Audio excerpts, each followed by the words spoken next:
there was a huge backlash to comic books in the later 40s and the 50s. There's a huge anti-comics backlash. It was kind of like sort of gangsta rap music in the 90s. Everybody was concerned about that it might be, sort of polluting the minds of youth, no pun intended.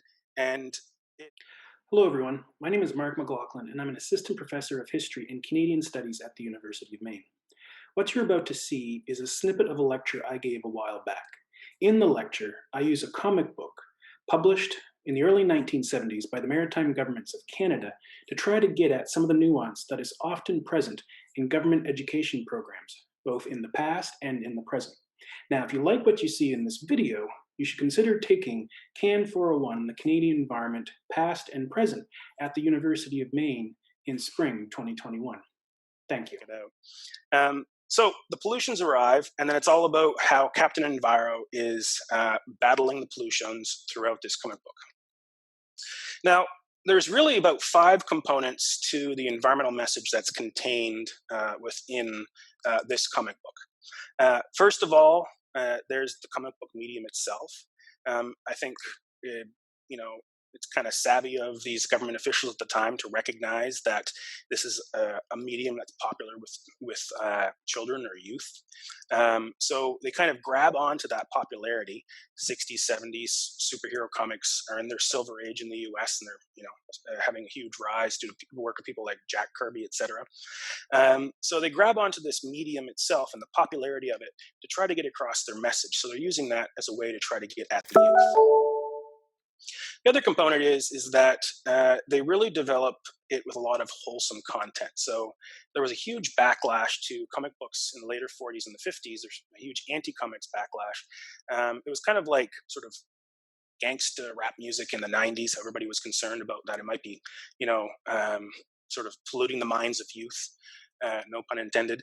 And so in the 50s, it was comic books. And there were certain instances where, if kids were playing with guns and they shot them off, and if somebody got hurt or something, they would then go to their rooms. And of course, kids had comic books in the rooms, and they'd kind of put one and one together and say, "Oh, the comic books, they're polluting their minds." So I think these government officials, to a certain degree, would have recognized that issue. This was, the sort of comics backlash had a lot of international press. So there's really an effort there, I think, to make sure that there is wholesome content in here. If you see on the left-hand side, there's really no overt violence. It's more of, there's the sort of actions done kind of with these old Batman sort of flop, splot, whack sort of things. And on the right-hand side, there's actually sort of an anti-drug message to Captain Enviro as well, whereas one point they give him a magic mind pollutant, and then he goes on this sort of littering spree out of control, sort of what's that? I can't remember the name of the film right now, but from the 1930s, where everybody's smoking pot and they're like committing murder and stuff. So that had that sort of same message where, drugs are bad. And then the third part of this message, as I see it, is Captain Enviro as a superhero. Superheroes were, we kind of think of them as, they're, whatever. But superheroes had a really sort of, there's a lot of cultural importance to them. And there's a scholar by the name of Christopher Murray, and he likens superhero comics to sort of like wartime propaganda in a way. And here's a quote that I'll read.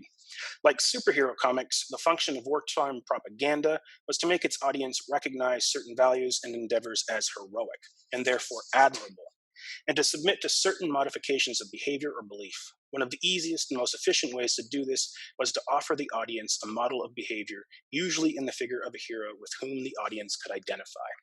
So using Captain Enviro as this environmental superhero was really holding him up as this sort of, extreme model of behavior, the way you should be acting when it comes to regards to the environment.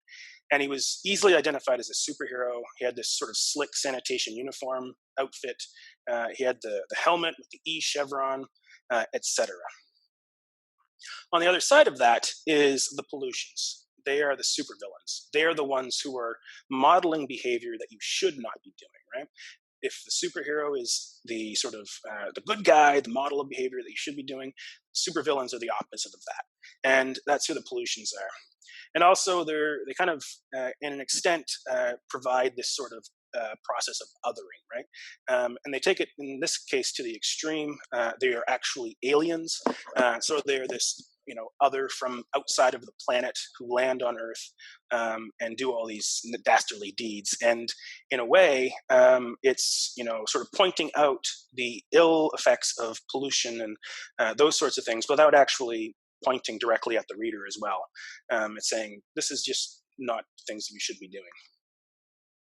And then finally, what kind of underpins all of this is that within the comic as a whole, the framing of how we should move forward, the sort of the environmental education message that comes across is the individual as solution. And there's no real focus on larger structural problems in society. So the general message is, and it comes across through quotes, through the general framing of the book as a whole. It comes from a you can help solve sort of kind of Q&A portion in the middle of the comic. There's no real focus on the sort of broader, structural elements that come with sort of environmental problems. The framing is that if you as an individual do your bit, all these bits added up will somehow lead to a better environmental future. And one of the sort of things that they put forward, for example, is like recycling. And they keep talking about that. Well, recycling is at the end of the production process, right? That's like after all of the other stuff has occurred and allowed markets to do their thing and all that stuff. But there's no discussion of, what comes at the other end, maybe less packaging, for example. So it really is this sort of, they're presenting a message of, yes, we need to do more to try to help solve the pollution problem, et cetera. But the real framing of it is that we need to do it more as individuals. And it's not really about, sort of structural change.